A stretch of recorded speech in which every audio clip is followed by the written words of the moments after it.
Hello everyone, welcome back to the channel. This is the last lap, as you guys already know.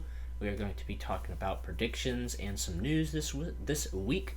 We have the Roval coming up, but there were a few announcements made throughout the week that we want to catch you guys up on. But before we hop into it, just want to remind you guys to hit that subscribe button and that like button. It really does go a long way, helps our channel grow and reach new people. And you can also check us out on Instagram at The Last Lap News.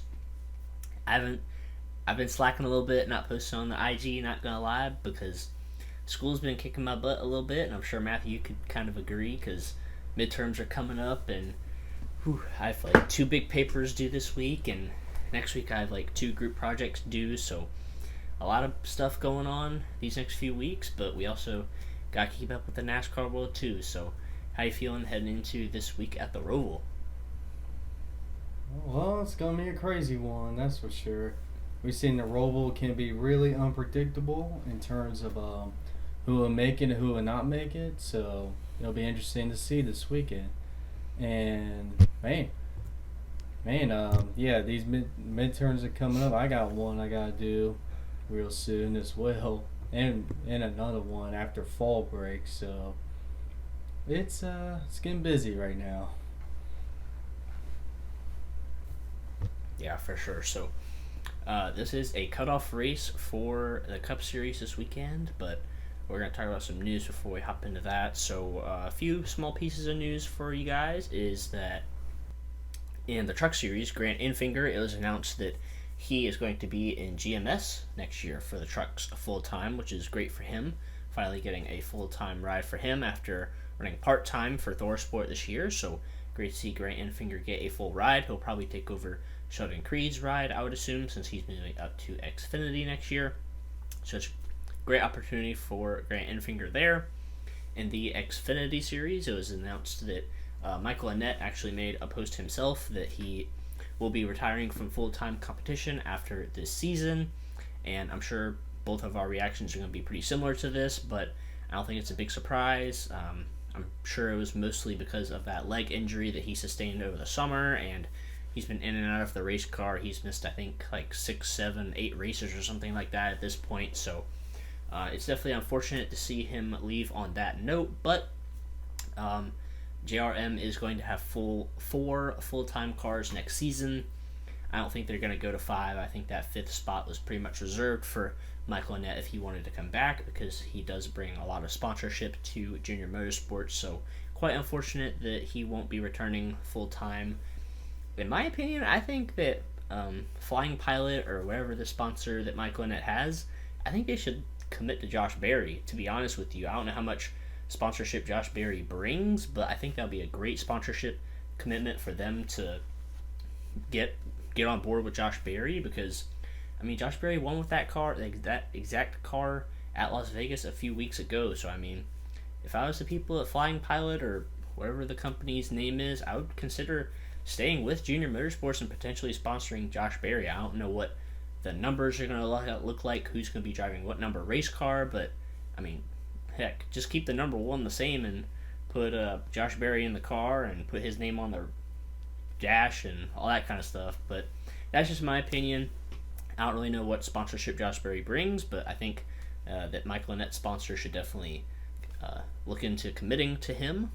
And the other piece of news is that 2311 Racing in the Cup Series did indeed getting that second charter, so that's great that they're not going to have to worry about that at all moving forward with charters and all of that crazy stuff with how all that stuff goes. So they will be locked in. Both of their cars will be locked in for each race. They won't have to worry about qualifying on time or any of that kind of stuff. So that's good to hear that Bubba Wallace and Kurt Busch won't have to worry about that at all next season. But oh yeah, we also have one more piece of news. I said that we would do this at the beginning of the video, but both of us are actually going to be going to Martinsville in a few weeks for all 3 races there: the Truck and Xfinity race on Saturday, the Cup race on Sundays. So you were already going for quite a while. You already had your tickets set up, but I was able to get the parents' approval to head out there to Martinsville and join you and your dad out there. So that's going to be a lot of fun. I'm definitely looking forward to that in a few weeks. But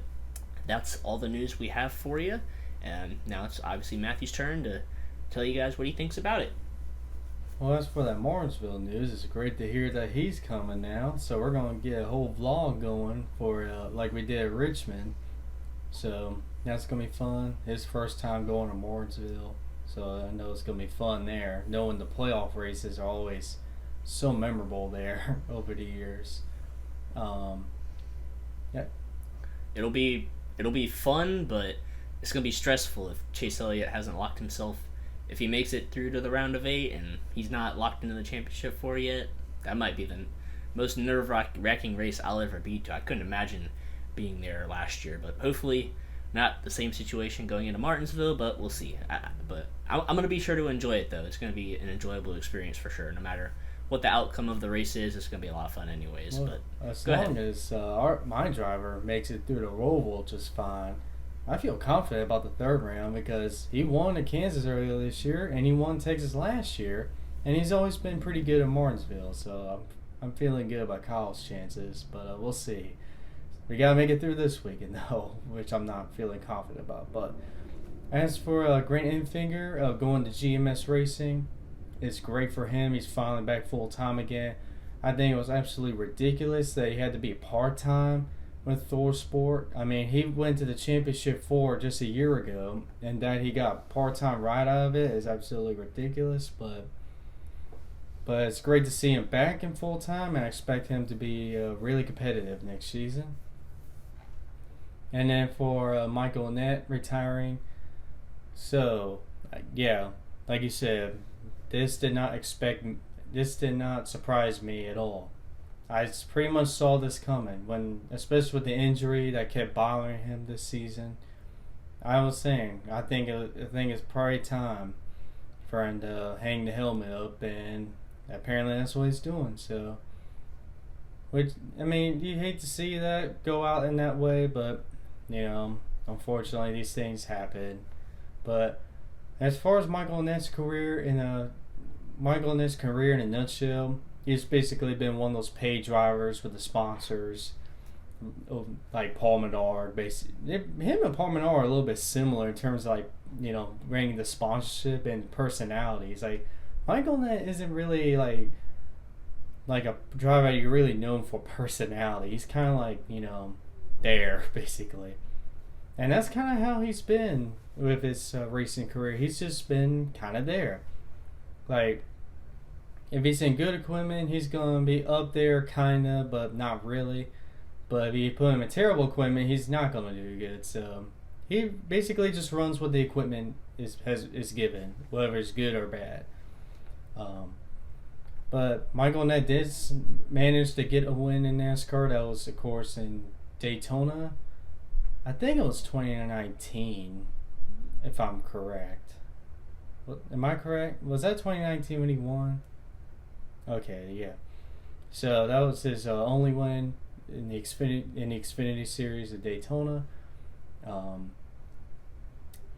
I mean, he's at least I know a lot of people don't really like the paid drivers like him or Paul Menard or some other drivers who have brought these big old sponsors, but. Well, at least for Michael Annett, he's not going to be one of those drivers that acts crazy on the track and tears a bunch of equipment on the equipment wherever the race is at. He's not going to go crazy and start wrecking cars every other week. Really hurts, but he's been kind of a consistent driver. So in my opinion, for Michael Annett's career, he's been a good driver, just not really spectacular to be honest, but he's still a really great guy, and I wish him nothing but the best for his retirement. And we'll see if he does any one-off races for maybe Cup Series. Maybe he'll go to the Cup Series like Daytona 500, do a little one-off here and there. So we'll see what his plans will be, if he plans on doing any part-time stuff.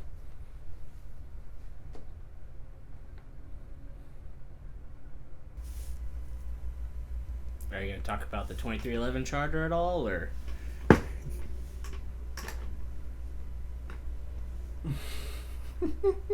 Whoops, I forgot about that one.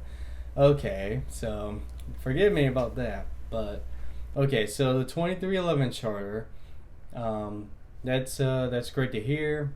That does not surprise me at all because yes, that's gonna be a competitive car. Wherever you put Kurt Busch in that car, it's gonna be a competitive car no matter what it is. So it's important that they had a charter and they did.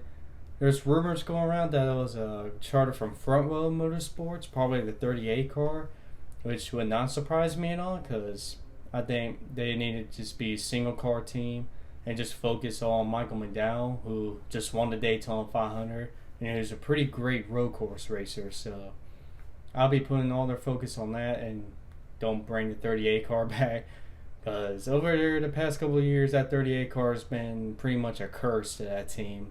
First was John Hunter Nemechek, who kind of outran that equipment a couple times, but eventually was a flop on that team.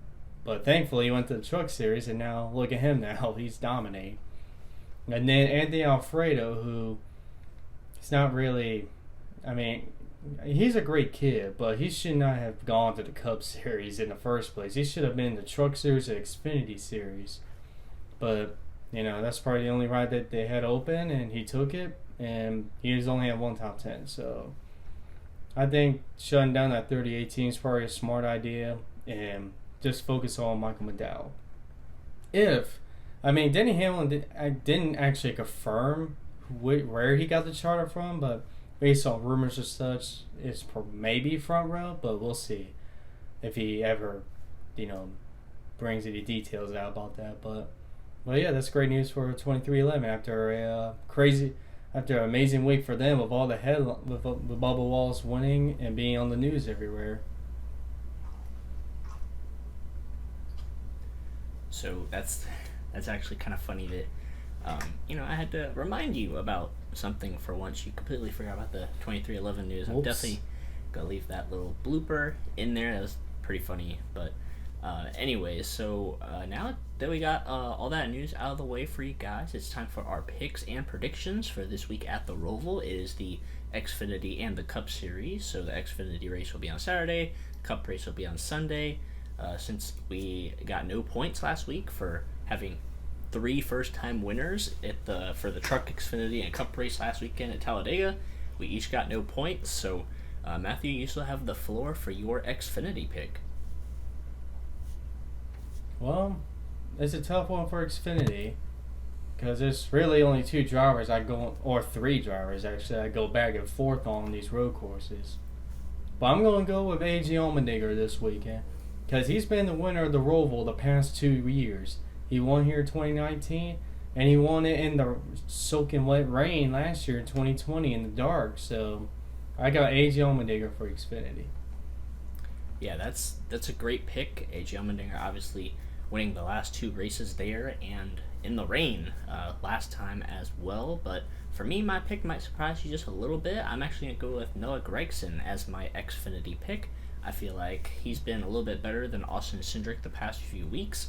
Noah Gragson had 2 wins going into the playoffs, and he's ran very well at pretty much every racetrack throughout the playoffs so far. So, like I said, I feel like Noah Gragson bringing a little bit more than Austin Cindric right now, even though Cindric is pretty good at the road courses. But I'm going to have to go with Noah Gragson as my Xfinity pick. And also, now that we got the Xfinity picks out of the way, it is time for our Cup picks, and obviously I still get to go first for those. So for me and the Cup Series, for my first pick, I have to go with my man Chase Elliott. He has won the past 2 races at the Roval, and he finished 6th, I believe, in the first race at the Roval. So I'm going to go with him as my first pick. My second pick is going to be the person that he's obviously probably going to have to beat, and that's going to be Kyle Larson, his teammate. I feel like Kyle Larson, obviously he's been good everywhere we've went, and he's really stepped up his road course racing program this year as well. So I expect Kyle Larson to be up there most of the race as well. And for my third pick, it might be a little bit of a shocker, but I'm actually going to go with A.J. Allmendinger as my third pick. He raced at the Indianapolis road course and was able to get the win there. He had some circumstances fall his way, but he was running well. He was in third when the incident between Briscoe and Hamlin happened, so something like that could happen again, and AJ Almandinger could find himself in the right situation at the right time, or he could go out and dominate this race. Either way, but I expect AJ Almandinger to be a contender as well, so that's why he's my third pick. And Matthew, now it's time for your 3 Cup picks. So my first pick is going to be Denny Hamlin right now, who, in my opinion, has become basically the hot driver right now in the playoffs. I feel like ever since the playoffs started, Denny Hamlin has had a lot more speed than we've seen him this season. So I'm going Denny Hamlin. That's my first pick. My second pick, I'm going to go with someone that's below the cut line. I'm going with Christopher Bell. He's been a great road course racer as he's won the Daytona Road Course this year. He finished second at Road America. He unfortunately got caught up in that big old pileup in Indy Road Course, but other than that, he's still one of the best road course racer. Well, not one of the best. He's a great road course racer. We'll just say that. But I got Christopher Bell as my second pick. My third pick, I'm going to do the same thing as you. I'm going to go with a dark horse pick. And that's going to be Chase Briscoe. Remember the last time we ran on the road course? He almost won that race until he basically cut through the first couple turns in the last couple laps and got penalized, and then he wrecked Denny Hamlin in the process of that. So he showed me that he can be up front at these road courses of the Cup Series. So I'm going to go with Chase Briscoe as my third pick. Yeah, those are some great picks. A little bit of a shocker pick, unexpected pick as well from you, which is great. Actually, so before we wrap this episode up, I want to talk about the playoff standings. So I have those over here for you guys to look at. And as we take a look, nobody is safe. So Kyle Larson is the furthest driver above in points. He's only 22 points above the cut line. You go down to Kyle Busch and Chase Elliott at +9. And then you have Kevin Harvick -9, and then you have Christopher Bell -28. He might be in a must-win situation, but something could fall his way where he's able to finish in the top 5 and somebody have an issue and knock them out. Byron and Bowman pretty much in must-win situations at this point. So, Matthew, let me get your thoughts about the playoff standings, and then I'll chime in a little bit as well.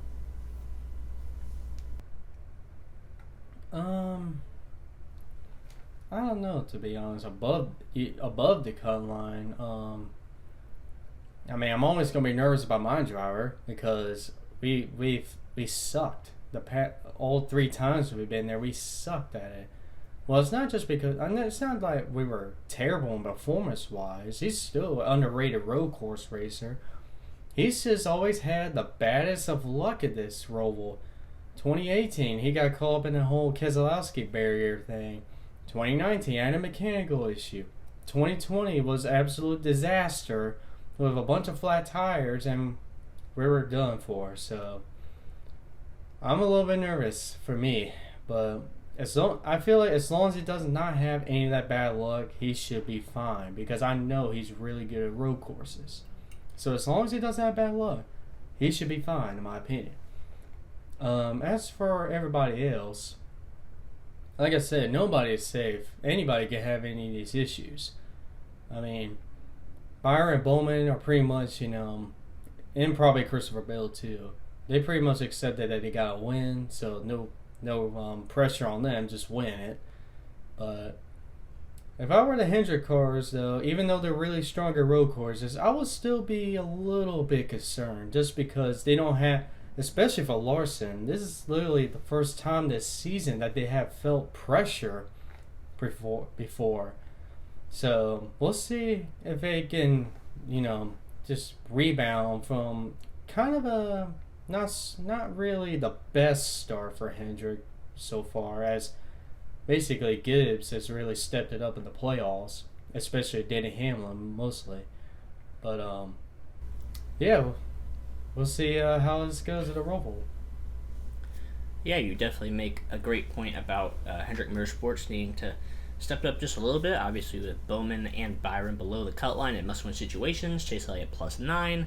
But I'm not too worried about Chase Elliott. I think he'll be okay as long as there's no crazy circumstances that I'm not going to speak of because I don't want to speak those into existence. But as long as there's nothing like that happens, I think he'll be fine. He'll be in the top 5, top 10 all day, get some stage points, and I think he'll be just fine. Kyle Busch, I am a little bit worried about. Like you said, those finishes of 30th or worse are not great for his 3 starts at the Roval. That could change, though. I feel like he could have a decent run. The Roval, it might be the hardest road course on the schedule. Just, I don't know. It's something always seems to be making drivers have some trouble. So I'm not sure. Kyle Busch, I think he might be okay. The one group of people I am worried about are the Fords, especially Keselowski and Kevin Harvick. Ryan Blaney, I'm not too worried about because he won the inaugural race here at the Roval.